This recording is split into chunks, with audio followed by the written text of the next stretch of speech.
versículo 36. São estes os descendentes de Esaú, também chamado de Edom. Esaú casou com as duas mulheres do país de Canaã, isto é, com Ada, filho de Elon, o Eteu, e com Oholibama, filha de Aná e neta de Zibeão, o Eveu. Esaú casou também com Basemate, filha de Ismael, e irmã de Nebaiote. Ada foi mãe de Elifaz, Basemate foi mãe de Reuel, e Oholibama foi mãe de Jeus, Jalã e Corá. Esses foram os filhos de Esaú que nasceram quando ele estava morando na terra de Canaã. Depois Esaú foi para o outro lugar com as suas mulheres, seus filhos, suas filhas e toda a gente da casa, separando-se assim o seu irmão Jacó. Esaú levou consigo todas as suas ovelhas e cabras, todo o seu gado e tudo o que havia conseguido no país de Canaã. Esaú saiu dali porque a terra em que ele e Jacó estavam morando era pequena demais para os dois. Eles tinham muito gado e por isso não podiam ficar juntos. Portanto, Esaú, também chamado de Edom, foi morar na região montanhosa de Seir. Segue a lista os descendentes de Esaú, o antepassado dos edomitas, que vivem na região montanhosa de Edom, também chamada de Seir. Ada, mulher de Esaú, teve um filho chamado Elifaz. Os filhos de Elifaz foram 5, Temã, Omar, Zefô, Gaetã, Kenaz. Com a sua concubina, Timna, Elifaz teve Amaleque. Basemate, outra mulher de Esaú, teve um filho chamado Reuel, e Reuel foi pai de quatro filhos, Naate, Zera, Sama e Misa. Esaú tinha outra mulher chamada Oholibama, filha de Aná e neta de Zibeão. Os filhos dela foram Jeus, Jalã e Corá. Segue a lista das tribos que descendem de Esaú. De Elifaz, o filho mais velho de Esaú, descendem as seguintes tribos: Temã, Omar, Zefô, Kenaz, Corá, Gaetã e Amaleque. Esses foram os descendentes de Ada, mulher de Esaú. De Reuel descenderam as seguintes tribos: Naate, Zera, Sama e Misa. Essas foram descendentes de Basemate, outra mulher de Esaú. De Esaú, com a sua outra mulher chamada Oholibama, filha de Aná, descendem as seguintes tribos: Jeus, Jalã e Corá. Todas essas tribos são descendentes de Esaú. Versículo 20 a 21. As primeiras tribos que moraram na terra de Edom eram descendentes de Lotã, Sobal, Zibeão, Aná, Dizon, Eser e Dizã. Todos esses filhos de Seir, o Oreu. Lotã foi o pai dos grupos de famílias de Ori e de Omã. Lotã tinha uma irmã chamada Timná. Sobal foi o antepassado dos grupos de famílias de Alvã, Manaate, Ebal, Zefô e Onã. Zibeão foi pai de 2 filhos, Aias e Aná. Este foi o Aná que descobriu as fontes de água quente no deserto, quando estavam tomando conta dos jumentos do pai. Aná foi o pai de Som, que foi o pai dos grupos de famílias de Endã, Esbã, Itirã e Querã. Aná também foi pai de uma filha chamada Oholibama. Ezer foi o pai dos grupos de famílias de Bilã, Zaavã e Acã. Dizã foi o pai dos grupos de família de Uz e Arã. São essas, portanto, as tribos dos Oreus, da terra de Edom: Lotã, Sobal, Zibeão, Aná, Dizon, Eser e Dizã. Versículo 31 ao 39. Os seguintes reis governaram a terra de Edom, um depois do outro, no tempo em que Israel ainda não tinha rei: Belá, filho de Beor, da cidade de Nabá; Jobabe, filho de Zera, de Bosra; Uzã, da região de Temã; Haddad, filho de Bedade,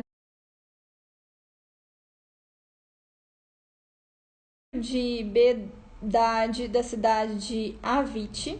Ele derrotou os midianitas numa batalha na terra de Moabe. Sanlá, da cidade de Masreca, não sei se fala assim, Saul de Reobote do rio Eufrates, Baal-Anã, filho de Acbor, Haddad da cidade de Paú, o filho da mulher dele era Metabel, filho de Matred e neta de Mezaabe. De Esaú vieram as seguintes tribos edomitas: Timná, Alva, Getete, Olibama, Elá, Pinom, Kenaz, Temã,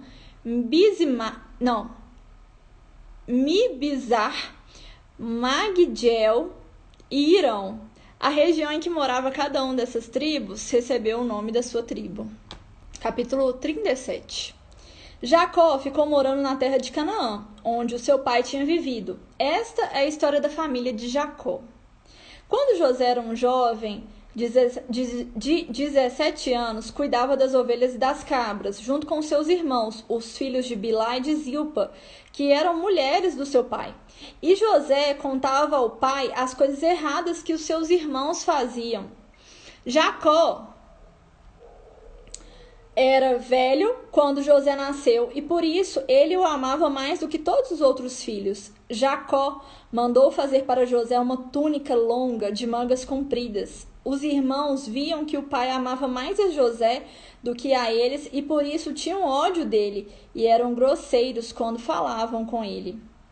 Certa vez José teve um sonho e o contou aos seus irmãos. Aí é que ficaram com mais raiva dele. Porque ele disse assim: escutem, que eu vou contar o sonho que tive. Sonhei que estávamos no campo amarrando feixes de trigo. De repente, o meu feixe ficou de pé, e os feixes de você se colocaram em volta do meu e se curvaram diante dele.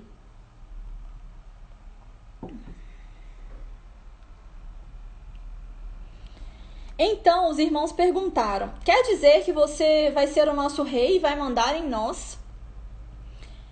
E ficaram com mais ódio dele ainda por causa dos seus sonhos e do jeito que ele contava. Depois José sonhou outra vez e contou também esse sonho aos seus irmãos. Ele disse assim: eu tive outro sonho. Desta vez o sol, a lua e 11 estrelas se curvaram diante de mim. Quando José contou esse sonho ao pai e aos irmãos, o pai o repreendeu e disse: o que quer dizer esse sonho que você teve? Por acaso sua mãe, os seus irmãos e eu vamos nos ajoelhar diante de você e encostar o rosto no chão? Os irmãos de José tinham inveja dele, mas o seu pai ficou pensando no caso. Um dia, os irmãos de José levaram as ovelhas e as cabras do seu pai até os pastos que ficavam perto da cidade de Siquém. Então Jacó disse a José: venha cá, vou mandar você até Siquém, onde os seus irmãos estão cuidando das ovelhas e das cabras. Estou pronto para ir, respondeu José. Jacó disse: vá lá e veja se os seus irmãos e os animais vão bem e me traga notícias. Então dali, do vale de Hebrom, Jacó mandou que José fosse até Siquém e ele foi. Quando chegou lá, ele foi andando pelo campo. Aí um homem o viu e perguntou: o que você está procurando? José respondeu: estou procurando meus irmãos. Eles estão por aqui em algum pasto, cuidando das ovelhas e das cabras. O Senhor sabe aonde foram? O homem respondeu: eles já foram embora daqui. Eu ouvi quando disseram que iam para Dotã. Aí José foi procurar os seus irmãos e os achou em Dotã. Eles viram José de longe e antes que chegassem perto, eles começaram a fazer planos para matá-lo. Eles disseram: lá vem o sonhador. Então, vamos aqui no slide. Lá vem o sonhador, versículo 19. Os irmãos de José falavam com deboche acerca dele, uma vez que o irmão, além de denunciá-los por seus atos errados, cria que teria destaque em detrimento dos familiares. José sempre acreditou nos sonhos que Deus lhe dera, pois o Senhor é quem iria realizá-los e fazer cumprir seus propósitos em sua vida. E você? Quais foram os sonhos que Deus te deu? Quando o sonho vem de Deus, Ele mesmo se encarrega de realizá-lo. Nunca desista dos seus sonhos. Esse é o recado aí para você que está nos ouvindo. Continuando, versículo 20. Venham, vamos matá-lo agora. Depois jogaremos o corpo num poço seco e diremos que um animal selvagem o devorou. Assim veremos no que vão dar os sonhos dele.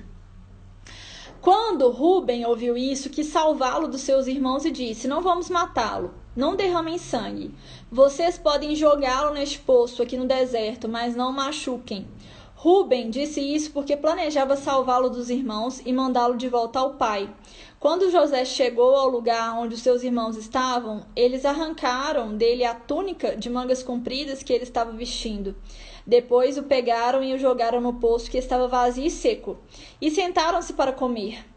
De repente, viram que ia passando uma caravana de ismaelitas que vinha de Gileade e ia para o Egito. Os seus camelos estavam carregados de perfumes e de especiarias. Aí Judá disse aos irmãos: o que vamos ganhar se matarmos o nosso irmão e depois escondermos a sua morte? Em vez de o matarmos, vamos vendê-lo a esses ismaelitas. Afinal de contas, ele é o nosso irmão, é do nosso sangue. Os irmãos concordaram. Quando alguns negociantes midianitas passaram por ali, os irmãos de José o tiraram do poço e o venderam aos ismaelitas por 20 barras de prata. E os ismaelitas levaram José para o Egito. Quando Rúben voltou ao poço e viu que José não estava lá dentro, rasgou suas roupas em sinal de tristeza. Ele voltou para o lugar onde seus irmãos estavam e disse: o rapaz não está mais ali. E agora, o que é que eu vou fazer? Então os irmãos mataram um cabrito e com o sangue mancharam a túnica de José. Depois levaram a túnica ao pai e disseram: achamos isso aí, será que é a túnica do seu filho? Então, no versículo 32, eles mostraram a túnica com sangue a Jacó, o pai de José. Os próprios irmãos de José tiveram coragem de vendê-lo como escravo. Veja como as pessoas que não têm um sonho de Deus e não são tementes a Ele, agem quando vem um servo de Deus com projetos para prosperar. Pare de ter inveja do próximo. Pare de querer ter a mesma vida do outro. Deus não te chamou para viver a vida dos outros. Preste atenção. Deus te chamou com um propósito único. Ore a Deus e Ele prosperará a sua vida naquilo que você foi chamado para fazer. Jacó o reconheceu e disse: sim, é a túnica do meu filho. Certamente algum animal selvagem o despedaçou e o devorou. Então, em sinal de tristeza, Jacó rasgou suas roupas e vestiu roupa de luto, e durante muito tempo ficou de luto pelo seu filho. Todos os seus filhos e filhas tentaram consolá-lo, mas ele não quis ser consolado e disse: vou ficar de luto por meu filho até me encontrar com ele no mundo dos mortos. E continuou de luto por seu filho José. Enquanto isso, os midianitas venderam José a Potifar, oficial e capitão da guarda do rei do Egito.